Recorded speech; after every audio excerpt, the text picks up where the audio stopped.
Today we're talking about tools. Not tools of knowledge or information like I normally do on this channel, but actual physical tools. Specifically tools that I use pretty regularly in my clinic to help people to normalize their walking. So I know I've done several videos recently just on normalizing movement patterns, and there's gonna be more to come because every time I do a video on that, you guys bring up something else that I haven't yet covered as far as a movement problem. So definitely more of that to come.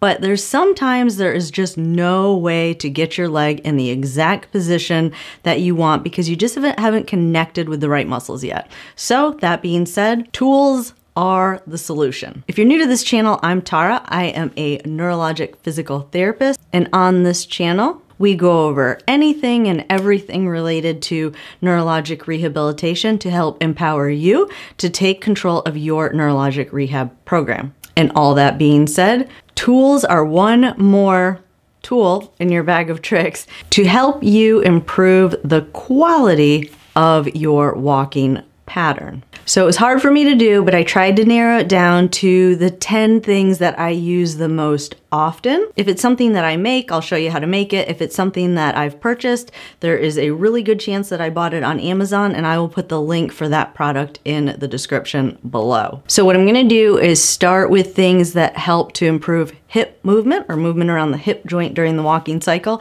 and then kind of move my way down the leg. That being said, the first product is a shoe lift. It's actually intended to level your legs out when you are in any kind of a cast or a walking boot.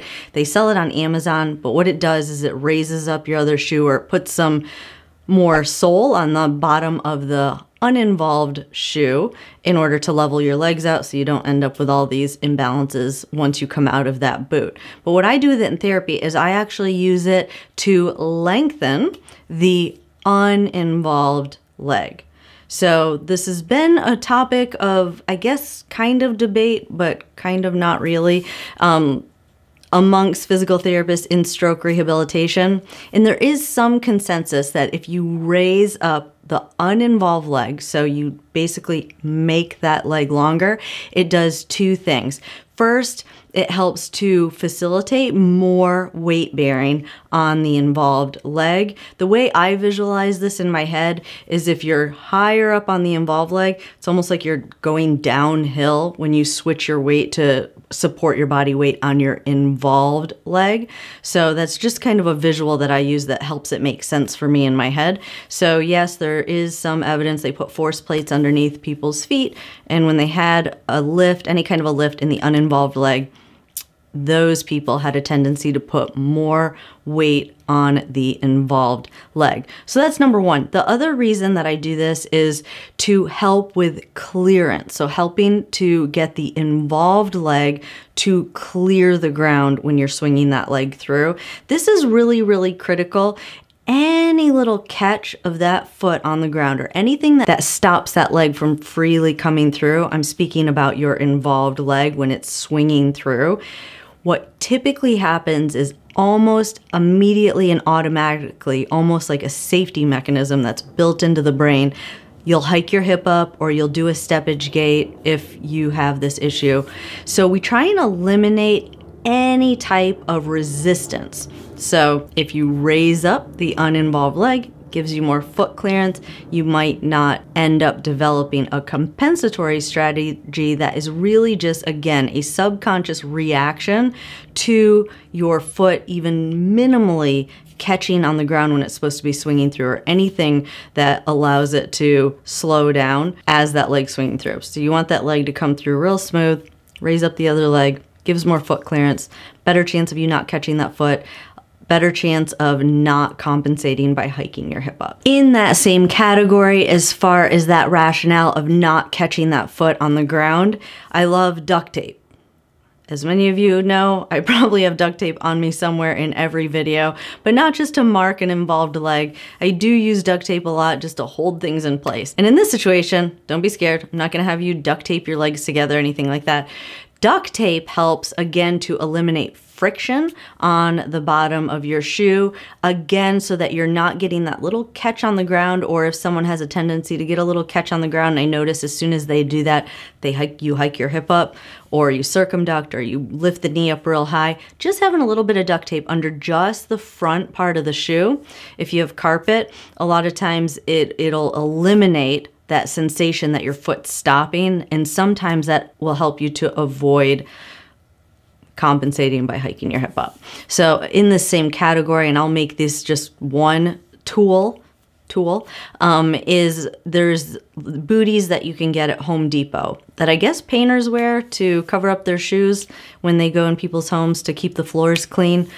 So if I don't use the duct tape, sometimes I'll put one of those on. Again, it just eliminates any friction when that foot's coming through. So if there is a tendency to catch the foot, you won't even notice it. The foot will slide on through.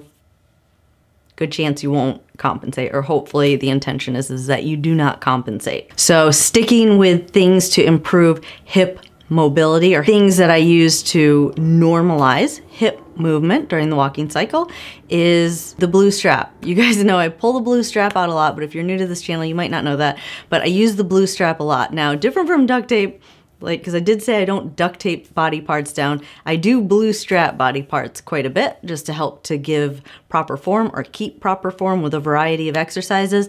For walking, what I like to do is if someone is rotating their hip outward while they're walking, sometimes just strapping your knees together with one of these blue straps helps to relearn how to keep that hip neutral when you're swinging it through, so not rotated out. So knee pointed straight ahead as you swing that leg through. Moving on down the leg to issues or problems that incorporate more of movements around the knee joint, or movement control around the knee joint. First is a knee immobilizer. I love just a basic knee immobilizer that you can buy on Amazon. This is great for anyone whose leg buckles when they're swinging their leg through, or for anyone who needs to stretch their ankle in standing. Putting a knee immobilizer on and making sure that knee is just locked out straight gives you a lot more force, body force, going down through that heel to stretch that ankle into dorsiflexion. Now, as far as walking, this is a little bit more challenging because it's usually for someone, I use a knee immobilizer for someone who's in the early stages and they just have no knee control at all. It helps to give a little bit of added security. Downside of it is it means your leg is straight even when you're sitting. So going from sitting to standing with a knee immobilizer on is a little bit tricky, and that does take some time to learn. But if you can put it on a surface that's a little bit taller instead of like a standard height chair, it does make it easier to stand up. But yes, you can definitely walk with a knee immobilizer. It's not functional or something that I would encourage doing long term because you do need to learn how to bend your knee. But in the early stages, it's a great tool to feel confident shifting your weight over onto that leg so that you don't develop a bad habit of just not standing on that leg because you're not confident that your knee is going to support you. So sticking with things for the knee, the next thing that I love, and I've talked about it in a few videos, is a Swedish knee cage. Now this is a little bit more of an investment. A good Swedish knee cage, and there's really only one brand on the market that I recommend. The other brands on the market, they break, they're plastic, but a Swedish knee cage that is metal. The benefit of this, it looks like just a regular knee brace, but it's really not. It's got a pretty thick bar that goes along the back of the knee, and it prevents the knee from hyperextending. So any of you that hyperextend your knee, sometimes you can control this with an AFO, and sometimes the AFO is just not adequate to do that. So Swedish knee cage, really the only way to get out of that habit. And let me tell you, this is worth the investment. How critical it is that you stop your knee from going into that hyperextension. It just creates all kinds of problems down the road. Usually you develop like a stiff leg where it becomes harder to bend the leg, but also it just destroys your knee joint to keep popping it back, and it usually develops and gets worse over time. So you want to really manage that early on in your walking training or your gait training. So sticking with the knee and getting quality movement at the knee, the other thing I love is resistance bands. I use this thing called a booty belt. It's just a belt that goes around your waist that has resistance bands that you can attach to it. I attach it to the ankle for anyone that has a stiff leg or you just cannot unlock your knee through swing phase. This really, really works. It can also be used if you get the straps angled just right. It can also be used for some of you that bend your knee but it rotates outward. Your knee rotates out to the side. If you get that strap positioned on the outside of your ankle, sometimes you can help to facilitate a knee bend with a little bit of internal rotation, which is extremely helpful in normalizing your walking pattern. Now I'm going to move on to the ankle and some movement problems that are pretty common at the ankle and how to correct those. One is very simple 2-meter sticks. You don't even have to buy them. You can go to Home Depot. Actually, I'm not sure if I paid for them. I don't think you do. I think they're for some, I think you just can take these because they've got Home Depot written on them. So I'm assuming I didn't pay for these, but if so, they're very, very cheap. 2-meter sticks, tape them together, put them on the bottom of your shoe. It creates kind of like a ski.